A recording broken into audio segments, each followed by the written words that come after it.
Oh,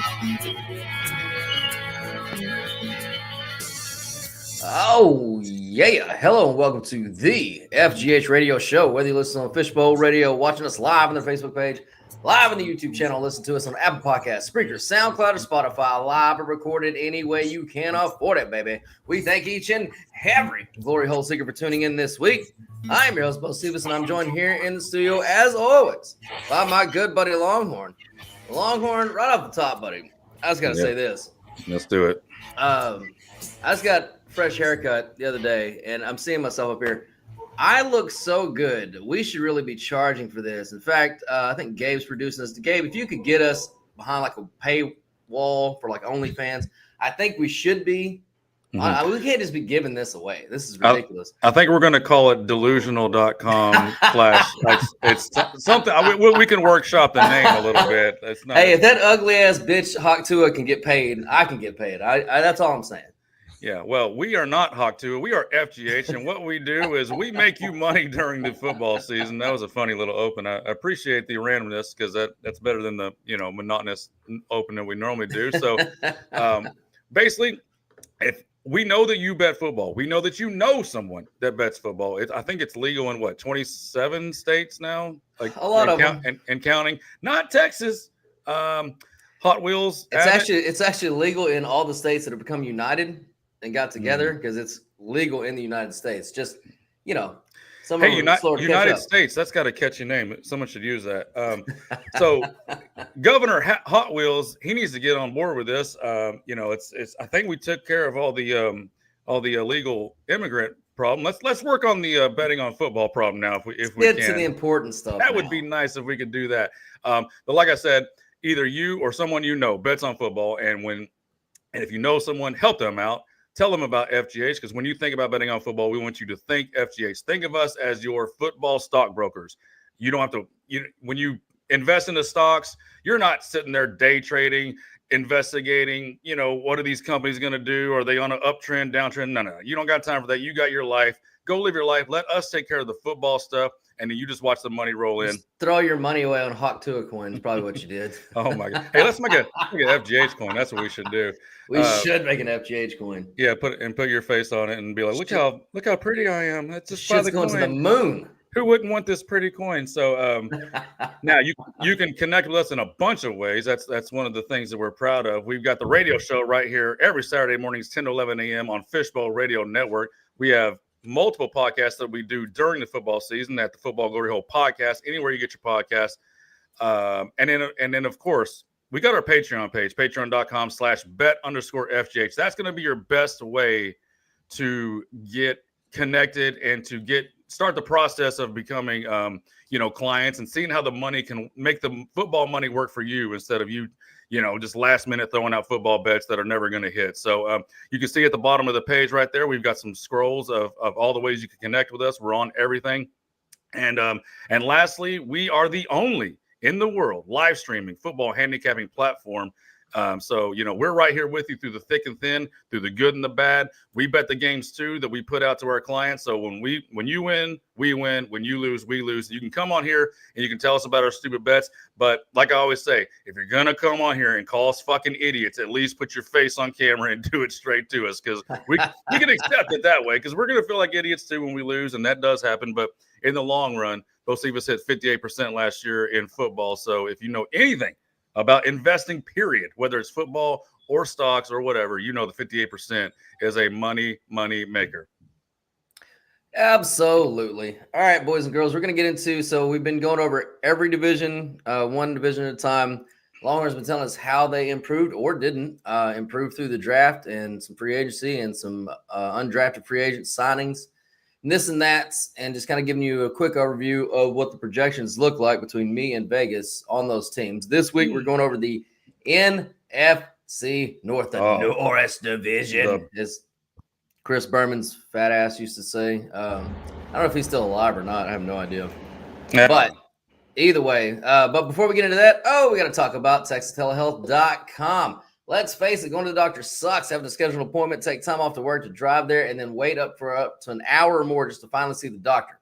Well, my good buddy, Dr. West at TexasTelehealth.com can get you to skip all that. You just go to his website, schedule your appointment in as little 30 minutes or less. You're on the phone with him. He's got you diagnosed, a script written, and he's got you feeling better in no time. And the best part is you never have to leave your house or work.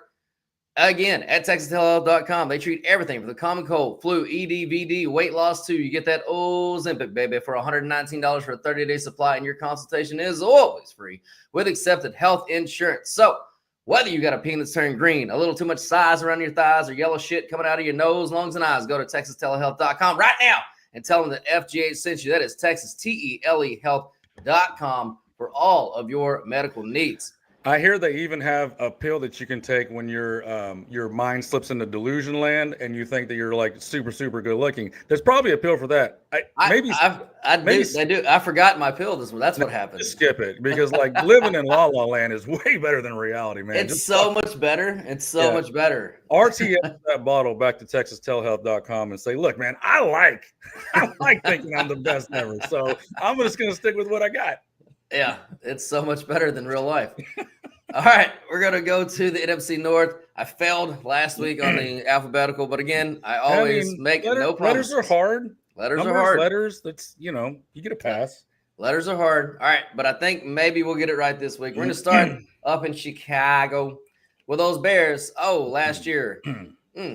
Over-under was 9. We knew that was too high. We told you about the under. We were right. It looked a little dicey early. They started off like 3-1. I think the vault under even hit. Oh, it did. They went 5-12. So it was, and I think we brought that up too. Like, hey, like not only under on Chicago, alt under, knock that down a game and a half. Yeah, and get a plus 200 on it. Yeah, it was a slam dunk. So this one, I'm very interested to hear what Longhorn has to say, especially on the defensive side of the ball. So Chicago last year was decent on defense. I think they finished around 13th in EPA, if my memory serves correct. And that's really what kind of carried that team through most of the season was their defense. However, when I went through the projections just on their schedule alone, which is the 6th hardest schedule in the league this year, their defense took a hell of a knock. They gave up 370 last year. I've got them projected right now, giving up 440. Oh, my God. 70 points worse. So what I'm interested to hear when Longhorn gets into it is, did they do anything to mitigate what is the firestorm that's headed their way? And again, it's just when I do my projections, it's matchup based. So it's okay, what offenses are they playing versus what they did last year? And last year they had a pretty cake schedule. This year, not so much. So now on the flip side, you've got brand new coach, and I really thought this was going to be one of the teams that I was going to be way off on my projections, because how do you project what a new coach is going to do with Sugar Britches in his second year? But I am so on what Vegas has. I have, just real quick, total spread cumulative. If you add up all 17 games, I've got Chicago 13.5 point dogs total. So average about half a point dog a game. Vegas has them 10. So half a point a game dog. So we're literally in lockstep with this team, which is one of those that shocked me. There's some things that I projected through I thought I'd be good on, and I was crap. And then this was one of the teams I expected to be crap, and I'm like literally nails on. So it's weird. That's weird. But the defense, Longhorn, the defense. So how did Chicago do in the draft? And I know they didn't go a lot of defense, if my memory serves correct, but you can tell me. No, not really. Like what we do here is we go over the draft and we go over the free agents and kind of how the roster's looking to coincide with what you're saying on and what you're seeing. And you got to remember, this is a whole new staff. So like in general, I'm going to agree with you on the down, like not expecting things too much too soon for this team. Now in the future, obviously I think we both love the future of this team, but right now, year one with new coaches, a new system, bunch of new players on offense and defense, whether free agency or draft, the excitement is there for Chicago. I just don't think that it's quite ready to take off in year one with all those new things. Now, with that said, even though I am suppressing some of the excitement of this year and their win total, love what they did in the draft, love what they did in free agency. There's nothing to not love really about what Chicago's got going on. And, we'll start with the draft. They hired Ben Johnson, obviously offensive coordinator from Detroit. He went heavy on offense in the draft. So Colston Loveland, the first tight end off the board, which some people were surprised by. I thought there was a chance that it could happen. Watching his tape blew me away. I expected what's the guy from Penn State? I can't already forgot his name. The other Ty Warren, he was that guy. He was kind of like number one tight end the whole time. And I'm talking like, January, February when I'm first getting into these players. But you like Loveland. Oh my God. I didn't even know I loved him until I put his tape on and I was like, oh, whoa, wait a minute. Because this dude is 6'6", 250 and moves. And I remember telling you this and you kind of laughed at me when I first, because he's not Brock Bowers. And I said that he doesn't even have the same body type as Brock Bowers. But what blew me away, he moves like in similar ways that Brock Bowers moves, and he's 6'6", 250. That is not normal.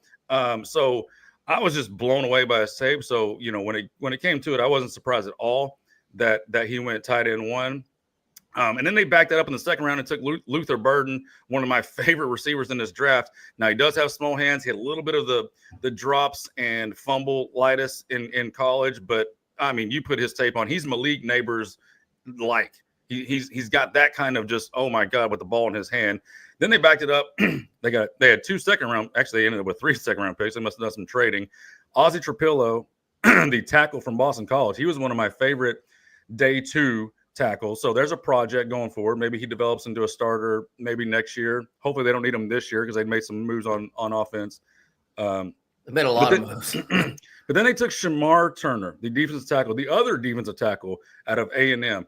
Do not be surprised if this dude ends up having a better career than, I know that the guy that had 1.5 sacks, I know he technically plays end. He's built almost the same. He's just a giant tweener. So, don't be surprised if this guy ends up having, just as good a career as the guy that went in the first round to Cincinnati. Now, you get into day 3. I don't love it. I don't hate it. My favorite one in day 3 is Zoff Frazier, the another UTSA, 6'3", 190-pound, maybe. Woolen from that plays for Seattle, came from UTSA, same build, 6'3", 6'4", long, athletic. He ran a 4.37 at the combine, much like Woolen did. Where are they finding these kids? I don't know, because Woolen was the same thing. He ran like a low 4.3s. It's like, how are you running that at 6'4"? You shouldn't be able to do that. And that's in the 5th round. How the fuck did you end up at UTSA? I have no idea. But no shade against my Roadrunners. I love my Roadrunners, but still. And that's why I always say when you helmet scout, sometimes it's lazy, but it's not exactly because these schools recruit players to fit their scheme. So a lot of times they're going to get the same type of people. And obviously UTSA has a knack for finding extremely tall corners with lightning speed, and somehow it works out. Now in the 7th round, they took a running back out of Rutgers. I'm not going to attempt to say his name. He's got too many vowels. We've talked about this. You got to take vowels out and make it easier. But he's a Magi. He's one of the 3 people that visited Jesus when he was born. Sounds right. Yeah. So in between his Jesus visits, he plays a little football for Rutgers, and he's built exactly like Genty, who went in the 1st round. He's not Genty, obviously. He went in the 7th round. But when you watch him, and it's interesting because everybody thought that Chicago was going to go running back. Are they going to trade up to get Genty? They didn't take a running back at all. They didn't sign a running back at all. Not until the 7th round did they bring in a running back. So Ben Johnson either likes his running back room, or it just didn't fall right. Or maybe there's some, it's only June, so maybe there's some moves to still be made out there. We'll see. But overall, I would have to. I mean, I don't do grades, as you know, but I would give this. This has to be in the top.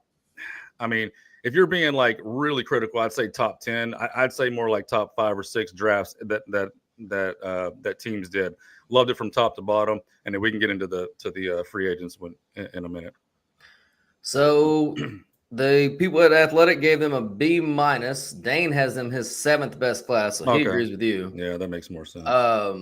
His favorite pick was Colston Loveland. Obviously, he says he can't wait to see how Ben Johnson weaponizes him and Luther Burden, which Luther Burden and a Ben Johnson offense is going to be like Jameson Williams. I was thinking more a little bit, maybe the anonymous St. Brown, just because he's almost like a mix between both. It's weird because he's not going to be. I don't think he's going to be as good as what St. Brown does over the middle, but close. And I don't think obviously he doesn't quite. If he can get rid of his drops, I think that he could be every bit of what anonymous St. Brown is. I love Luther Burden as a player. I loved my him in Missouri God. the whole time.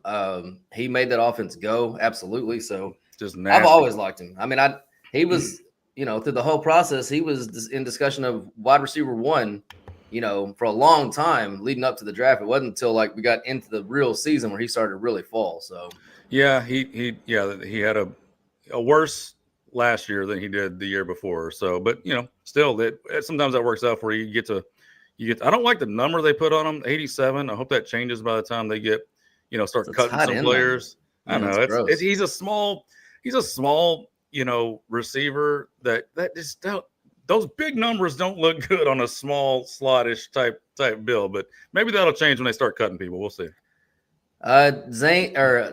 Dane's day 3 pick. He liked the one that could surprise Luke Newman. You didn't mention him, the guard from Michigan State. Yeah.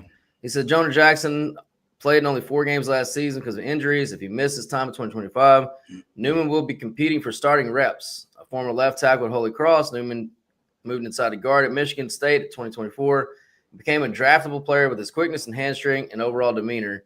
And then Kyle the Magi could also factor into the Bears running back rotation early in the season. So Dane obviously liked the class a lot. Now, I have never, and again, this is helmet scouting. I have never liked Michigan State O linemen or D linemen. And just since we've been doing this, which isn't doesn't go back 30 years, but since we've been doing this, I cannot name an interior fatty on defense or an interior or an offensive lineman, period, from Michigan State. And that's probably jading me on that school because I just never see one go to the NFL that works. So you don't see a lot from Michigan State that goes to the NFL that works, to be honest with you. But, when you're the 8th shots best fired at Le'Veon Bell. He worked for a little while. That was Michigan State, right? I think so. Yeah, that was Michigan State. And when you're the 8th best program in what used to be the 3rd best conference, now is obviously the 2nd best conference. Yeah, but you would think, okay, so you're not going to get all the skill players, but fatties on offense or defense, you can't But you got to remember, they're the 8th best school in the land of fatties. So all the good fatties go to Wisconsin, Ohio State, Michigan. Yeah, but Iowa, you can put Iowa in that group, and they always. But I was a way better program than Michigan State. Oh, way really? better. Yeah, fuck yeah. All right, at least with Iowa, you know what you're going to get. You're going to get 6 points and a shutout on defense. Pretty much. I like 13 to 10 games. Those are my favorite. It's awesome. It's awesome sweating Iowa to win by more than 2 points, and you're going to have a safety to accomplish this and some sort of defensive touchdown. Otherwise, you're fucked because they're not going to score more than 1 offensive touchdown. You just knock that right out of the ballpark. So yeah, I like it awesome. because they're always on at the first game, so it's 11 o'clock on a Saturday morning. Death, please. You're hungover. You can't handle a lot of excitement. Don't just come out scoring. I'm not woke up yet. I'm not ready for all that. So you need to slow down, punt the ball a little bit. Let's get into the noon time. Let me get some lunch in me. Let me feel better. Then you can start scoring. That's right. And I was always there to fill that need for us. All right, this year over under the Bears. Last year was 9. This year down a tick, 8.5. Last year Vegas had them favored in 10 games. This year 7. So look, I was surprised on this that me and Vegas were such in lockstep on this. From their lines, Vegas has them winning 7.99 games. I'm at 7.82. So we're both solidly to the under. However, with our collective spread, the half a point dog. Funny enough, half a point dogs from 0 to 1 point basically historically win 56% of the time straight up. So take that number and we're both sitting at 9.47 wins. I don't know what that means. Again, this is my first year tracking that. We'll see. What is Vegas's over under set at? 8.5. No, like the actual 8.5. Okay, man, we need that. We need the excitement to come in and push that to 9. I can't believe that it's that low actually. Well, again, their schedule is so fucking tough this year. So we're going to find out. And I've got their defense getting worse, but I've got their offense getting better. I mean, I've got them. They scored 310 points last year, which sucks balls, but I've got them scoring 361 this year. That's 51 points. I think that's a fair enough increase, as good as I can do against their schedule. And I'm just projecting with the new staff. So, again, I don't know how confident I am in the numbers. Obviously, I'm right on what Vegas thinks. So, I got to at least be a little – I'm way more confident than I was when I made the numbers. I can tell you that after they released theirs. It's It feels like an 8-win team that, like you said, they've got positivity, got something on the come. And what they win last year, 5? They got 5, and they've got positive regression coming. They should have won 6.7 games last year. So like you're thinking 8. It almost feels like 8 is the minimum, like the floor. Yeah, I think so. And that barely puts you under. So to me, it's a no play or over, really, at 8.5. Yeah, I mean, if I had to bet, I would bet the under to the 8, just because of the schedule and first year new staff. But they've got a lot of positivity working for them. I am looking forward to Chicago. I'm not going to bet Chicago on the under this year, just because I agree with Longhorn. I think, if things break for them, that's 9 wins for them. Now, they're going to have to break it really right for them to get there. It's a 9 to 10 win roster. Like on paper, it's a 9 to 10 win roster. Now, again, like you said, all these things got to come together. But and the fact the schedule's so hard might just it sounds like it's just going to probably end up keeping us off altogether for Chicago. Most likely. All right, let's move on to those Detroit Lions. Oh, Longhorn, your Lions. Mm-hmm. They're flirting with not being my Lions anymore. They've teased Longhorn. They're like that. They're like that brunette at the end of the bar that's been teasing Longhorn. Like every week he goes in there around the same time on a Friday. Like they give him the eye. Like, hey, big boy, come over here. And then every time he goes to go over there, like, oh, you know what? My babysitter just called, my kids, blah, blah, blah. Something happens, right? He hasn't quite been able to seal the deal with them. But last year, I think, was their year to do it. They won 15 motherfucking games. They were amazing last year. They go over? 564 points last year. 506. I just talked about the Bears. They scored 310. 250 points. Someone should hire their offensive coordinator and make him head coach. Oh, what happened? They did that. Oh, that's right. Yeah, last year over under 10.5. This year over under 10.5. So Longhorn, Vegas is expecting status quo. They're in Detroit. So did they look? They're the hunted now. For the first time ever in life, Detroit is the hunted team in that division. Did they do enough to keep themselves on top of the division through the draft? Unknown, and I don't like the way it's going. So what happens in this league is, especially when you're a team that's historically bad, who has a good run, and they've been doing good things since we went to the draft in Cleveland. And I remember telling you, like Detroit's building something here. It's coming. I was 2 or 3 years ahead of that. I saw it coming. I'm starting to see the turn now. And what happens is bad teams start to they start to smell their own aura of winning and think that everything they do is just going to fucking hit and click and turn to gold because it's been working for them for a few years.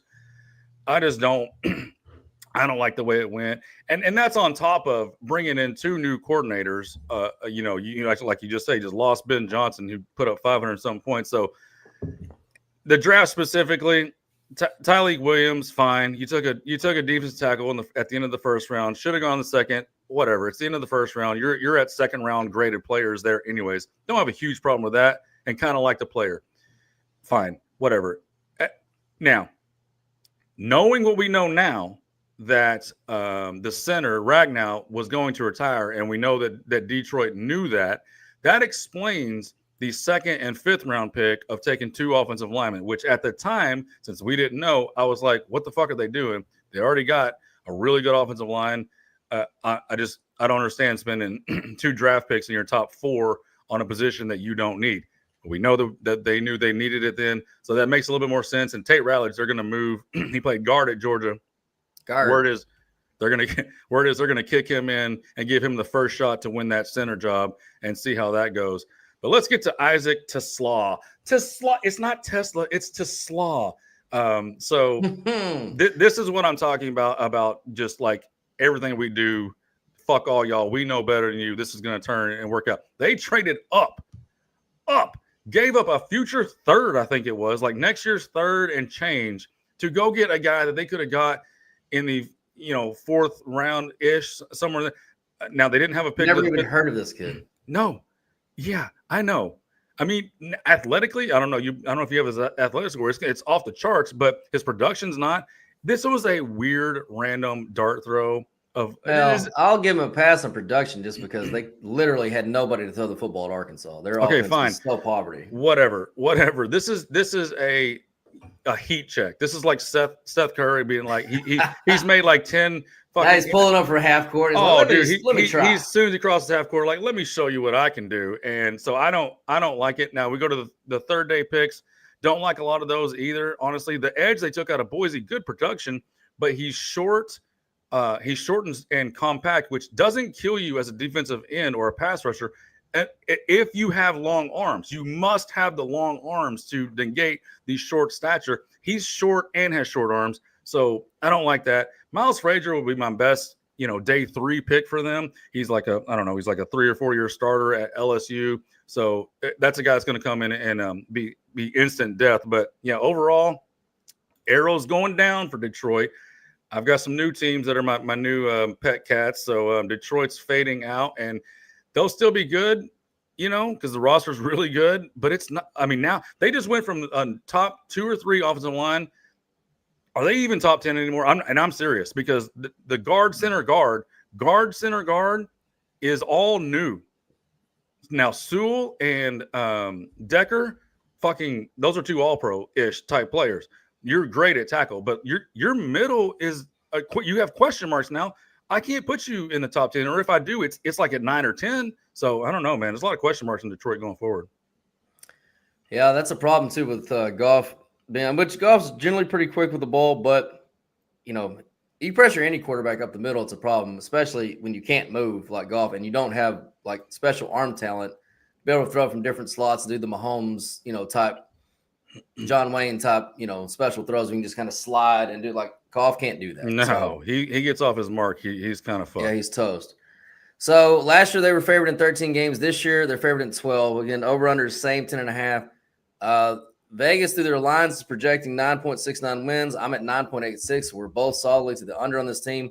Detroit has the second hardest schedule in all of football. So it's going to be a sludge from them. And they've got big-time regression coming from Pythagorean theorem. They only should have won 12.5 games last year. They won 15 fucking games. So they did get, and I don't know if you have this on your thing, just real quickly, they did get in Warren Sharp's rest break, like who has the best rest advantage. They did get the best or one of the top rest advantages. So that helps. I mean, that helps, but that's so random though and lucky, because it just depends on like when are your guys hurt? When are they the most hurt? Like, yeah, you get a good rest, but does that rest come at the most inopportune time when actually you needed the rest 3 weeks ago because you had a cluster group injury thing going on 3 weeks ago. Now pretty much everybody's healthy. Like, it's always good to have rest, but it's just such a luck of the draw when it comes to that part of it.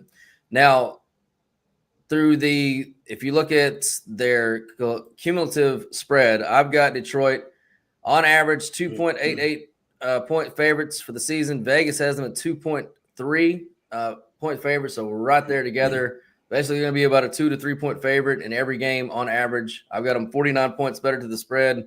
Vegas got them 40 points better to the spread. So we're 9 points apart on this team. If you add up every bit of the spread for 17 games. So again, another team. I feel really good about my projections here. It feels like, it's going to be up to the next team that we get to in Green Bay, in my opinion, to see, is this the year that Detroit falls, or is it their last run? To me, it feels like the numbers kind of bear out. Even with that tough schedule, they've got one more shot, but this might be their last, shot or hurrah, unless Dan Campbell, is going to do the Belichick thing and just keep hiring assistants and keep churning out high quality assistants. Now, Belichick's assistants never became good head coaches. However, for what he needed them to do for him, they were great. So is Dan Campbell going to be that next kind of factor where he can just, because that's the thing that sucks about, and Longhorn talked about it, how the cycle of teams go in the NFL.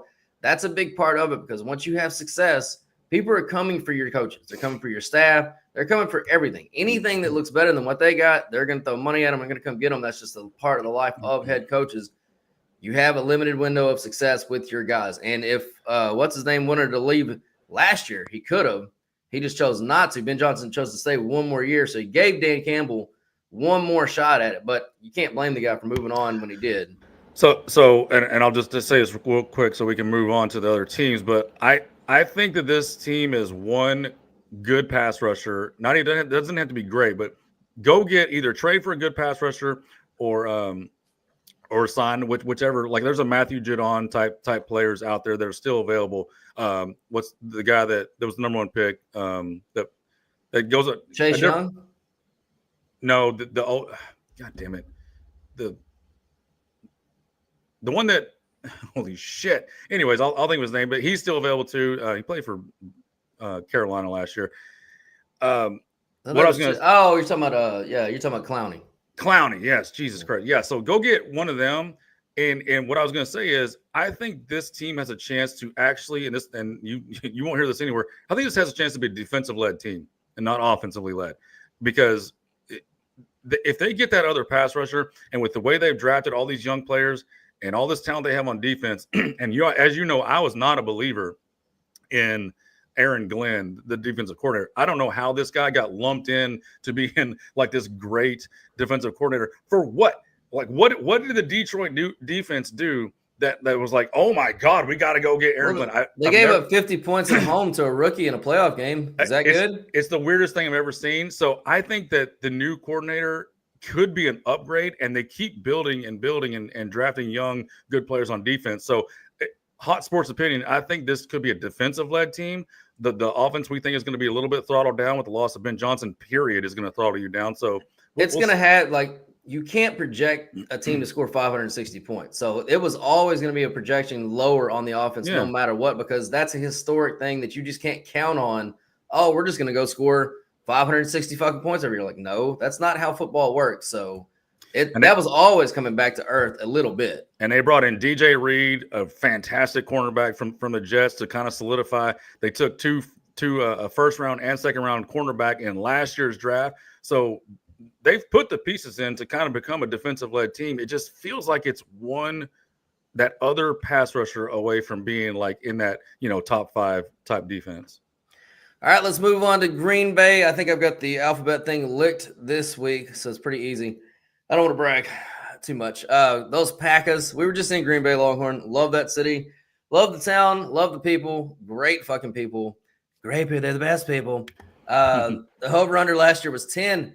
This year, 9.5, so a little bit down tick. Again, really tough schedule. This whole division got shit on in the schedule gods. 25th hardest schedule. So, in other words, what is that? Seventh hardest schedule.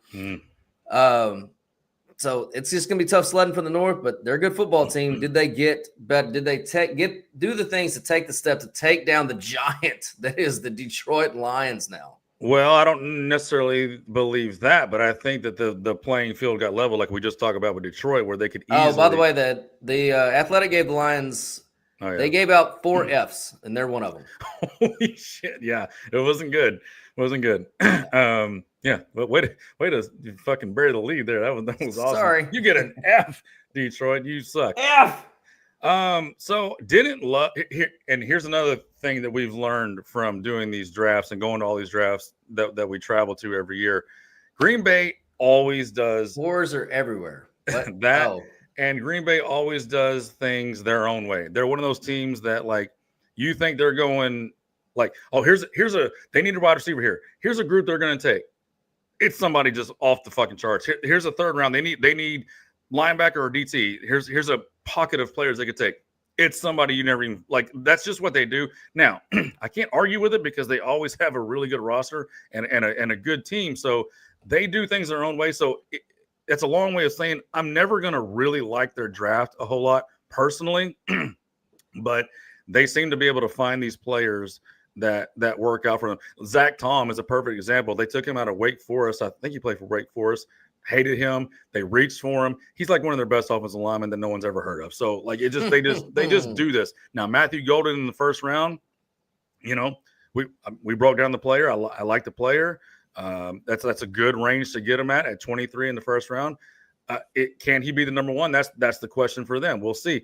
Belton in the second round, he was not. That's not where I would go. He doesn't have the build of a left tackle, and I don't know if they're going to put him at left or right, but he looks like a just giant Eric Williams type right tackle. Maybe you kick him in the guard. I don't know. We'll see. Savion Williams. Can he do as much cocaine as Eric Williams, though? That's really the question that everybody wants to know. Savion Williams, 6'4", 225 pounds.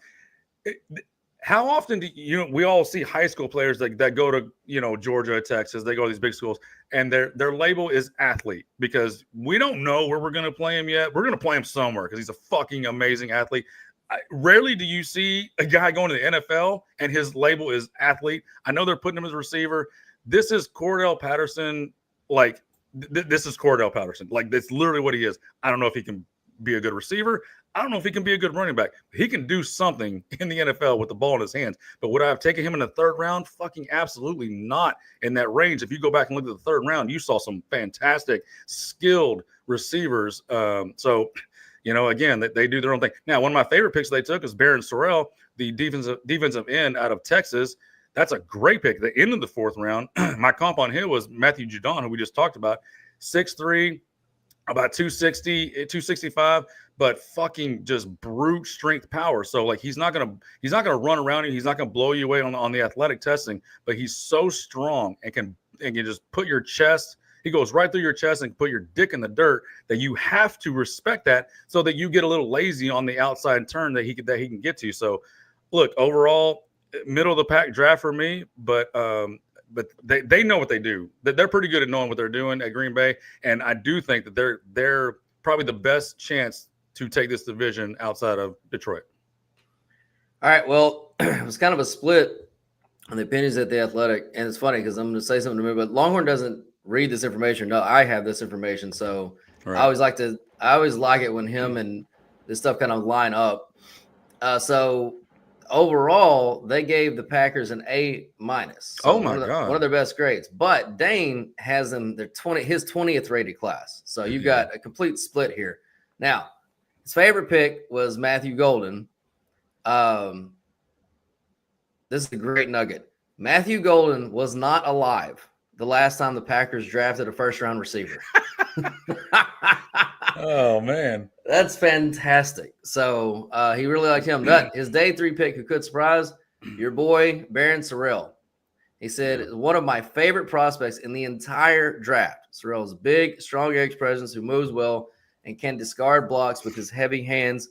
He has top-notch intangibles and will provide an impact as a rookie, both on and off the field. It was awesome to see him celebrate with the Green Bay fans after his selection. So, he loves your boy that you like from Texas. He looks like a 30-year-old man already. He you see those guys like whether they're 18 and they look like they're 25 ready, or they're 22 and they look 30. Like he looks like a grown ass fucking built man already. That's funny. So one of Dane's favorite prospects. That's a good deal for them.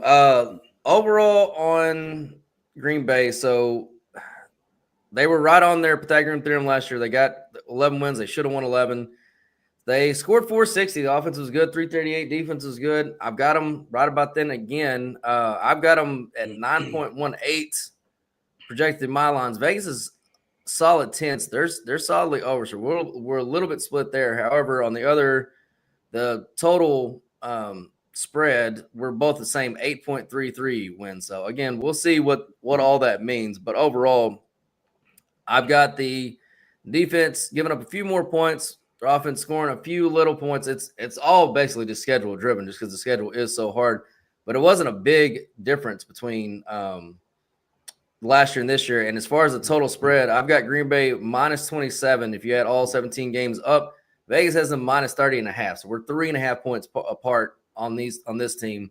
So again, through the North Division, through 3 teams, I'm pretty in lockstep with Vegas. I expect them to be right there in contention. There's no reason why they can't be or won't be. The only reason would be is if something happens to Jordan Love again and he gets injured. All right, let's move on to those Minnesota Vikings. Last year, over under 6.5. I think they went over it. 14 wins. Now, this is one of the biggest regression monster teams in the league. They should have only won 10.5 games last year. I don't know how they did what they did with Sam Darnold. This coach is a wizard or sold his soul to the devil. I don't know. One of the two, maybe both. I have no idea. Last year favored in 3 games. This year over under 8.5, so up 2 full games, and favored in 7, so a little bit more than double on their favor, but still not great things expect from Vegas or from me. But Longhorn, how did they do in the draft? Did they get better, worse? So you're expecting, what are you expecting? I'm expecting them. I've got them projected to win 8. So slightly under the 8.5 over under. And Vegas is right. Vegas is 7.99 and I'm at 7.82. So we're both under the 8.5. Yeah. So this team fits everything when I'm looking at rosters of what you want to be like that you take the leap. Of course, the big problem with that is that quarterback. There's a giant fucking question mark of what do we even have here.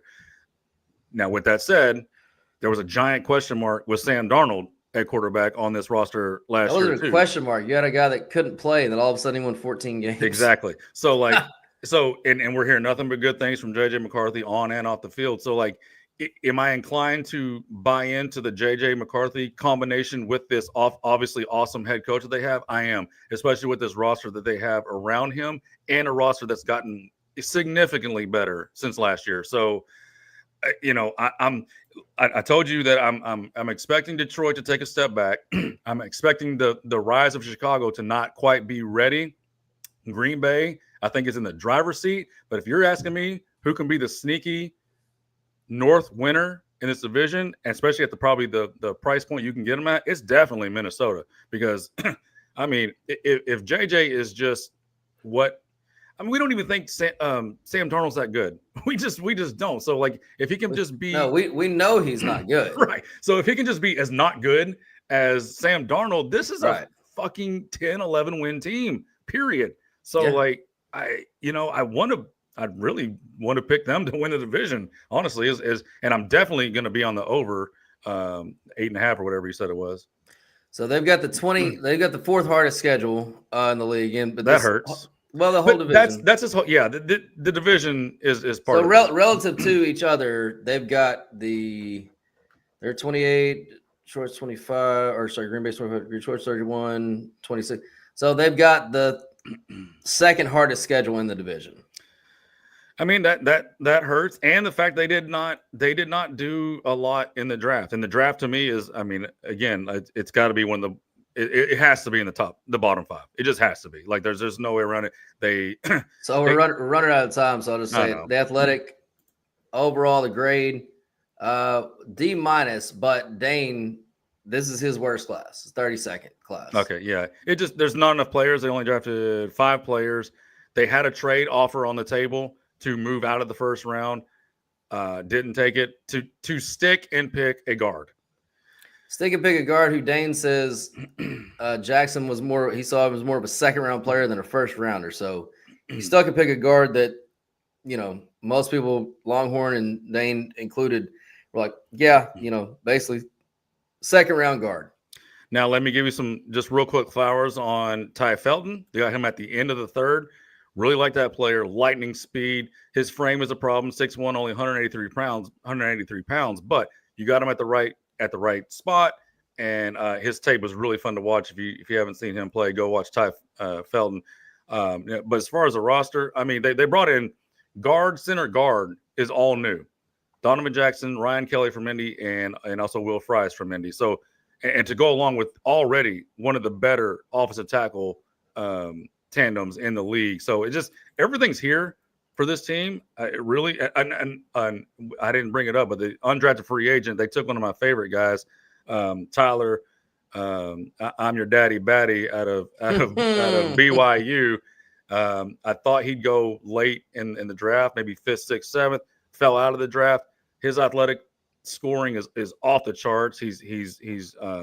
He'll make this team. Let's just put it that way. He's going to make this team on the back end of the roster and add to that rotation depth at pass rusher. So not a lot that I don't like about this team. Love the coach. We'll see what he can do with McCarthy, but that's what it's going to come down to is can McCarthy be just what Darnold was? And they're not going to win 14 games, obviously, but if they can get 10, 11 wins, then you easily land on the over.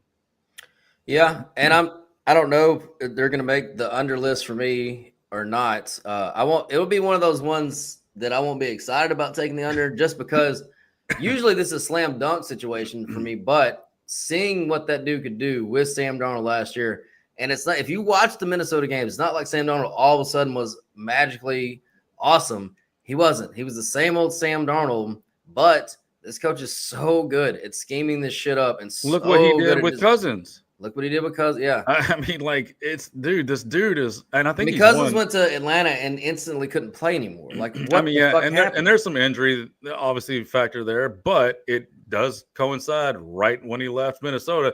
And I think this dude's won Coach of the Year at least once, maybe twice. Like, he's just fucking awesome. Like, it's just, he's really, really good. Now, I've got them favored in 6 games. Vegas has them favored in 7. But if you look overall, so we're right in lockstep on that. And if you add all the spreads up, I've got them a total of an 8-point dog with all 17 cumulative. Vegas has them as 5-point dogs.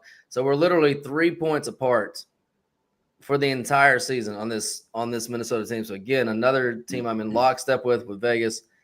So a team I'm pretty confident betting early in the season. It's going to come down to exactly what you said. Does Cam McCarthy click? And if I wouldn't have seen Sam Darnold do what he did in this offense, I would say no fucking way. I'll take the under. Thank you very much. But having witnessed that, I'm like, okay, well, if you could do that with that dude, then who's to say you can't do it with? Because I'm not a McCarthy fan. I'm just not. I never was. But again, I've seen Sam Darnold. I know he can't play, and I just saw him win 14 games. And McCarthy.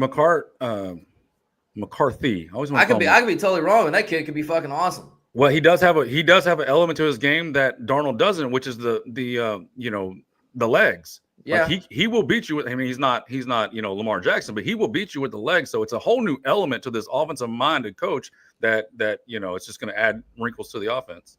And that's the other thing that keeps me pressing pause, I guess, on just slamming the unders. Like I said, I know what Sam Darnold is. I've seen it in the league, and he wasn't any better last year. He was just made to look better, but physically he didn't do anything special or different. He looked exactly the same.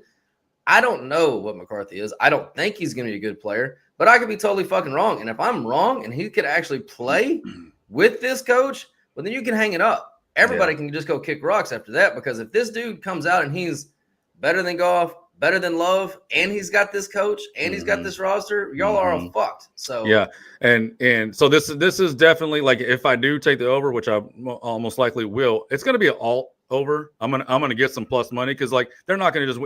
That's the way to play it. If he's good, I think either way you play it alt under or alt over, because he's either going to be really good or could be good, and they win 10 games and you're easy cashing money, or it's not going to work out and they're going to win 5 games. Yeah, I agree. So I think either way you're at alt win total on this one. And just real quick, we got like 2 minutes. The alt wins are a really good bet when you have a situation like this where it's kind of all or nothing, because, as Longhorn just alluded to, you get plus money, because a lot of these futures you have to lay like 20 to 30 cents on juice. So they kind of juice you out a lot. Sometimes more than that.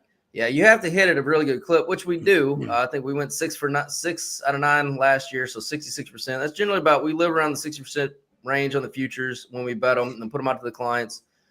So you're going to make money there no matter what your juice is, but because they're not going to charge you 2 to 1. But if you can steal some plus money, if you can steal that plus money, that's fucking huge. That is huge. Yeah, last year I took plus money on the Rams to go over at an alt over, and I took the Cowboys. Was it? I think it was the Cowboys. I don't remember what the number was, but alt under. Yeah. So I don't know. Just that's definitely on my list as one of the alts for the win totals. 100% agree with that. All right, Longhorn, tell them about the fabulous Patreon one more time. Let's get out of here. All right. Once again, we are FGH. We make you money during the football season. You can connect with us in multiple ways. We got the Fishbowl Radio, or we got the Football Glory Hole radio show right here on Fishbowl Radio Network every Saturday mornings, 10 to 11 a.m. So please come back next week and listen to us. We got the Football Glory Hole podcast during the football season twice a week, anywhere you get your podcast. And of course, we got the Patreon page, patreon.com/bet_FGH. So that's the way you connect with us. We are the only live streaming football handicapping platform in the world. We are one of one. So that's what we can do here at FGH. So people, stop throwing away your hard-earned money on the guessing game. Let the pros do the heavy lifting. So sign up, tell a friend, and join in on the fun of watching football drinking beer, and never pay a bookie again. Come on. Ah, damn it, people. Never pay a bookie again. Steven Tyler, take us out, baby.